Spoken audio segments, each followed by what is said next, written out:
Okay, welcome back everybody. We're up to part 5 of my Gato class sub build by Trumpeter. I don't know if I've mentioned that too many times.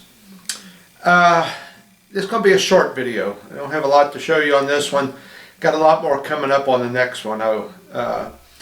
But since this is going to be a short one, I thought I'd take a little time to tell you a little story about this this particular sub that I'm building. This hull number 212. It was actually called the Gato, even though it's a Gato class. I'd heard about this story. Well, in doing some of my research, I came across this and just glanced across this story and didn't pay a whole lot of attention to it. And then I was watching on YouTube about a month ago. There used to be an old TV show on back in probably the 50s or 60s, and it was called The Silent Service. And I seen it on there. And I thought, you know, now is this Hollywood making this up or is this for real? So I did a little digging. And what I came up with is, on the internet, I came up with this Gato that I'm building, the 212, all of her different patrols that she went out on and kind of what happened and what she sunk. And the interesting story is, and I'm getting to that, I promise, it just blew me away. I mean, I don't know, how lucky can a group of guys be?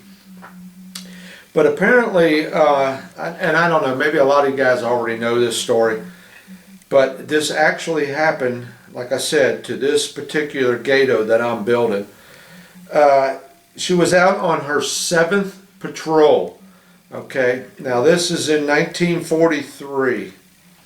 All right, on December the 20th of 43, she came across a Japanese convoy. All right, and she sunk one of the ships and badly damaged another one. And then I think it was like at least 2 destroyers came after her. So she had to play a cat and mouse game under the water, you know, with these 2 destroyers. And it says for up to 2 hours, they dropped depth charges on her. All right. Now it says she managed to escape. She got away from them. And I guess, I don't know how far she was, whatever. She decided she was going to go back after, when I say she, the captain, was going to go back after that damaged freighter and try and finish it off. So, as you know, these submarines ran faster on the surface than they did underwater. So apparently they surfaced and was going to head back. Well, when they surfaced, a couple of the deck crew noticed that there was an unexploded depth charge sitting on her deck. Now, according to this here, what's it say? According to this, it says it was clinging to the Gato's hull. Now, I don't know how that would happen unless it got hung up on something. But from what I've seen in other parts and read, that it got hung up on the deck of this of the Gato, this unexploded depth charge. So now they got to decide, what do you do? So it says that what they done was they got out a life raft, managed to get this depth charge into this life raft, and then set it adrift. Now, apparently one of 2 things happened. Either it was a dud or the depth charge was set for a deeper depth than what the sub was. So when it landed on its deck, it didn't go off because it hadn't reached its depth yet. But like I said, how lucky can you be? You know, to have one land on your deck and then not go off, and then you come up to the surface with it and got to get it off. So I just thought that was, excuse me, losing my voice already. I just thought that was an interesting story. I mean, well, I mean, being depth charged for 2 hours and then you come up to the surface, you got one sitting on your deck. But I did read a couple other things that they said over in the western part of Pacific, where most of all these battles went on, that the ocean floor is, they said, littered with unexploded torpedoes, unexploded depth charges, unexploded mines, shells, everything. They said, you name it, it's scattered all over the ocean floor out there. You know, the U.S. Navy did have a big problem there for quite a while with their torpedoes. They would hit the side of a ship and wouldn't explode. So, you know, where'd they go? They went to the bottom of the ocean.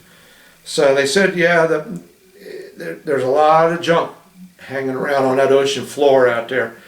How much of it's still there, I don't know. I just happened to come across that in one of the things I was reading, and I thought that was kind of interesting. All right, enough of the history. Like I said, I got a short video clip coming up here. You know, I'm still working on the hull and the deck. I got that together, and I'm doing a lot of work on this, the fairwaters, and that little piece is kicking my butt. So let's go ahead, let's get into this video.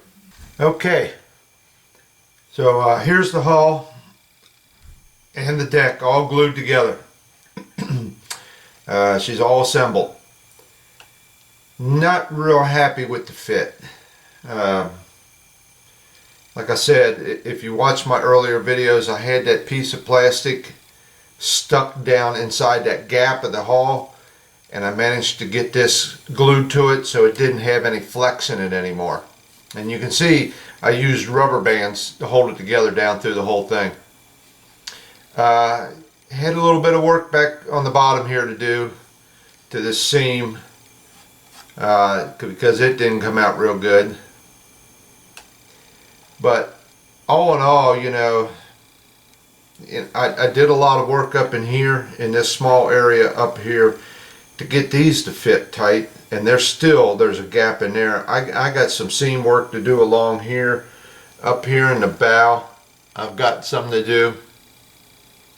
I really think they could have came up with a little bit better design on this, a little bit better fit, but it is what it is, you know. You work with what you got. Alright, so it's been sitting up for a day. You can see I started on some putty work here because I wanted to let these rubber bands sit on there as long as possible to hold this together.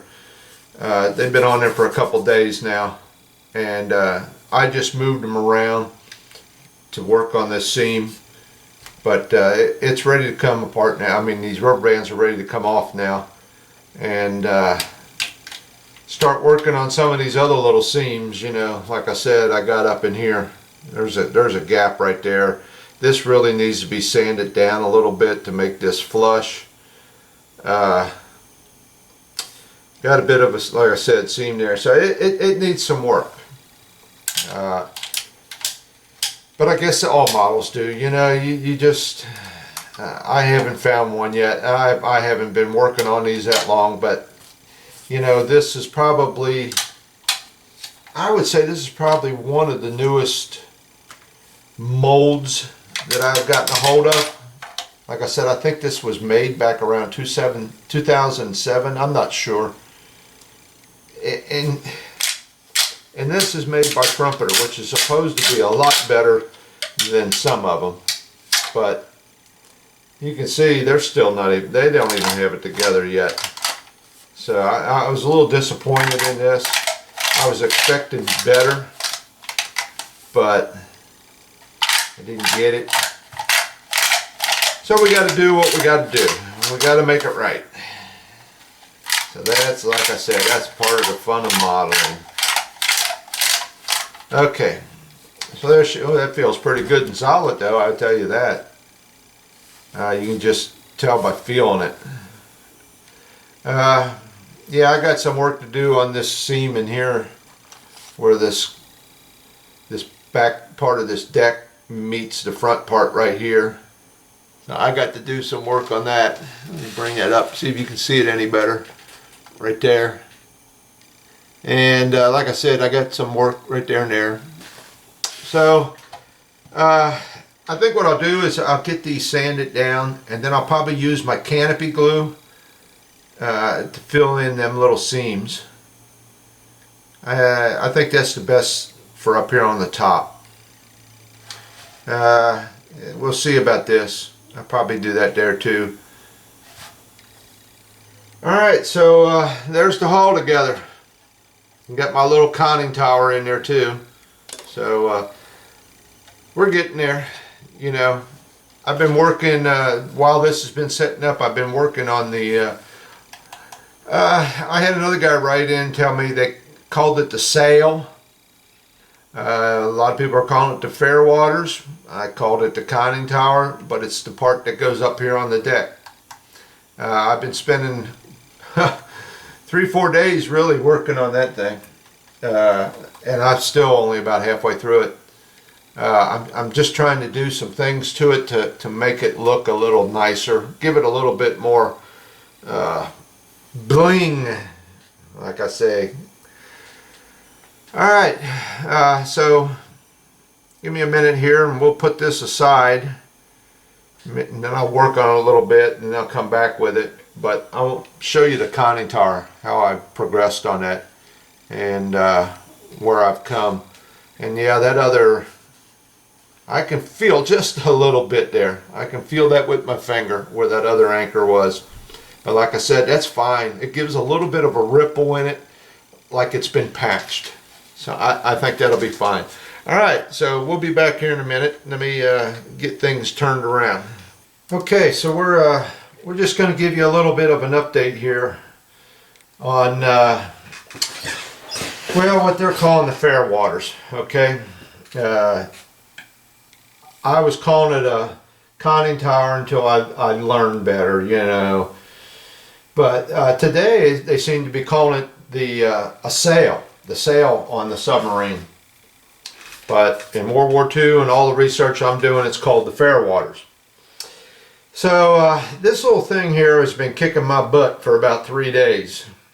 I really don't have a lot of it glued together yet. I still got it in pieces.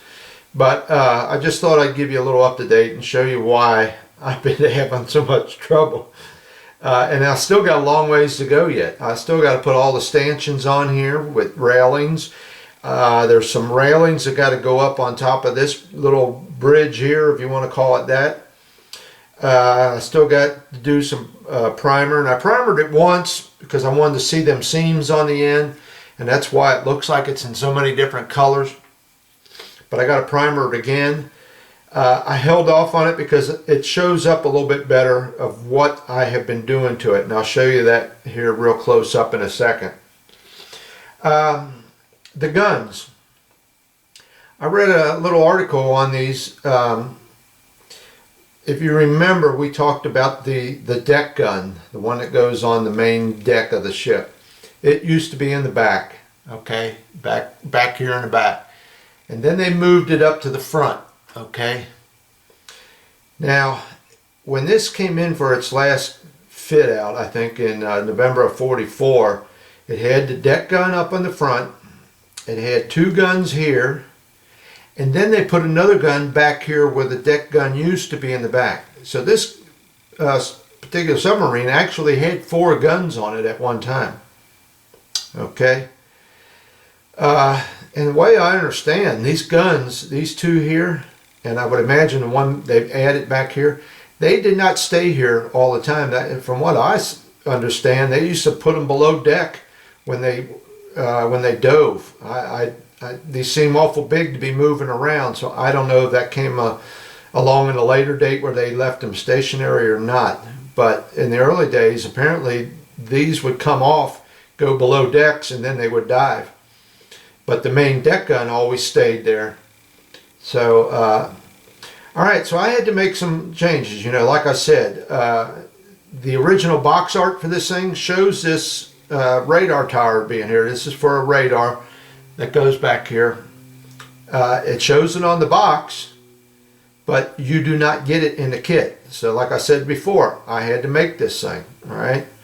And I put some little decorative parts on it, give it a little bit of stand out, make it stand out a little bit better, because there was a lot going on this thing. It even had a set of ladders that ran up it, like little rungs, like on the side here that went up it. I'm not going to mess with that. That's, you know, it's getting to the point where this stuff is getting down to the nanometer.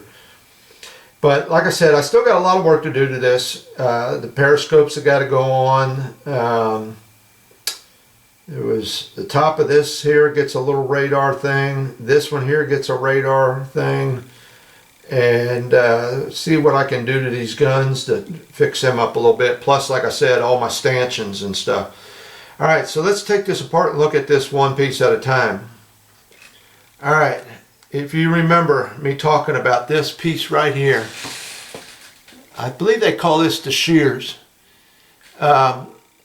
This here for the radar post that's on top of it was supposed to be on the front according to the directions. But in November of '44, they had moved it to the back. So I've got it on the back. And in order to do that, remember I talked about I had to remove part of this structure. So I cut off the back part of it, moved this to the rear, and kind of decorated it up a little bit with a little bit of plastic up here in the front. Okay.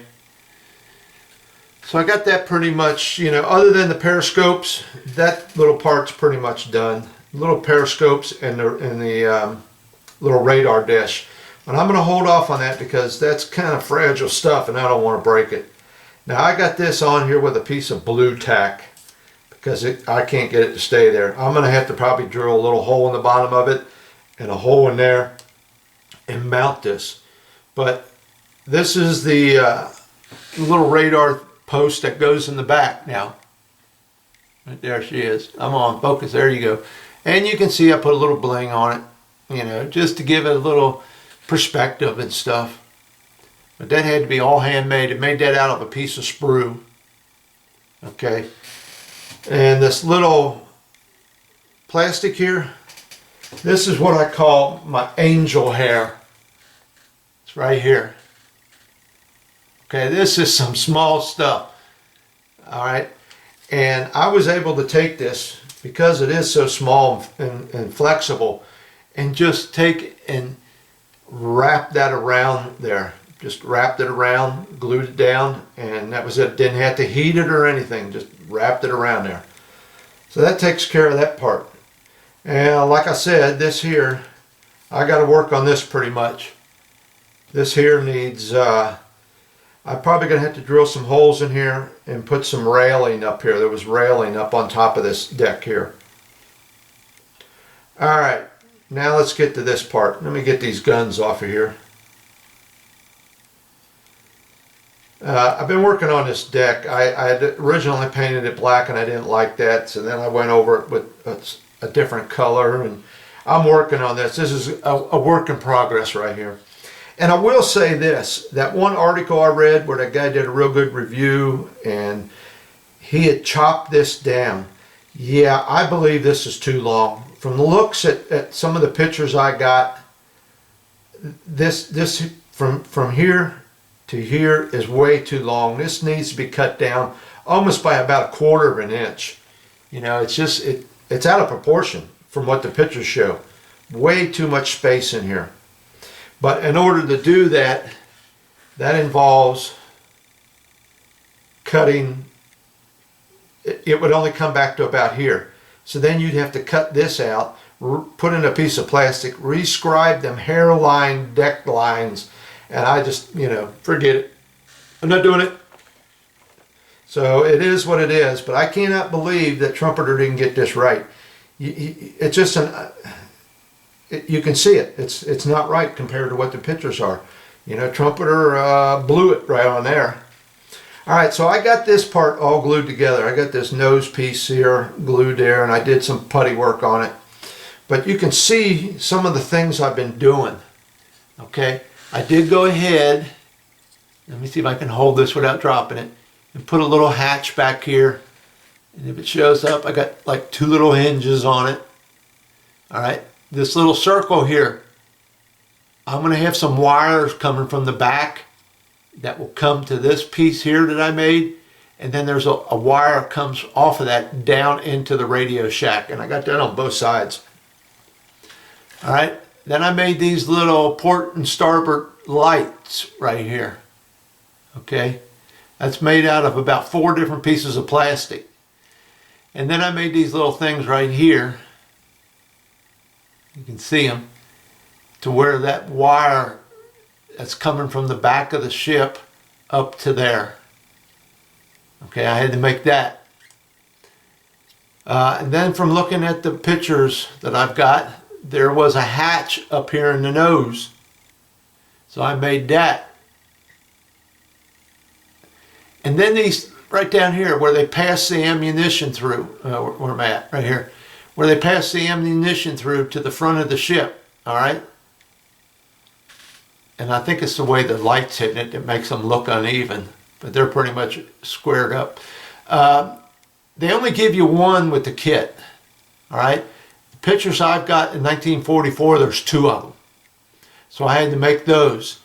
And I've added some of that little angel hair like I'm talking to it, okay, to give the hatch a little bit more depth. And that's pretty much what it almost looked like in real life, you know, the way I got that set up.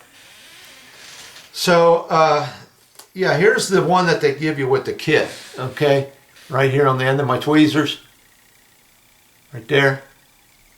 That's the one they give you with the kit, and they only give you one of them. So like I said, I had to make another one, so I just, you know, made 2 of them. All right, so I just, a little update on where I'm at. Like I said, this has been kicking my butt. What I need to do now is take this out and primer it so I can see what kind of work I got to do up around here with that one seam, and see how all these other parts are coming out. So, but yeah, that's where I'm at right now. Still got a lot of work to do. Some of this here, these little things where the wire's going to come up on both sides. You can see them on both sides. I had to stretch my own sprue for that. I didn't have anything small enough for that. So I stretched some sprue for that. I kind of got the feeling I'm going to be stretching some sprue to make these railings up here. I got to run over to the hobby shop, pick up some paint anyway. I'm going to see if they got some of this, like what I'm calling angel hair. I'm going to see if they got some of this in round. You can see that's not round. It's that's what the shape looks like. So I'm going to see if they got some of this finest round I can find. If I can find some real thin, I'll probably make my railings out of that. If not, I'm going to have to stretch some sprue. I mean, this stuff is nice. Here's a piece of it out of the bag. This stuff is nice. You can see that in there, how small that is, but it's not round. It's more flat on one side. Okay, so that's where we're at. And to be stretching sprue, since it is Halloween, I got me a Halloween candle. That's what I've been stretching my sprue with. I found that a lot easier than trying to use this lighter. Don't work with that. You just gotta play with it. Here's some of my samples. That one's a little bit too wide, too thick. This one ain't too bad.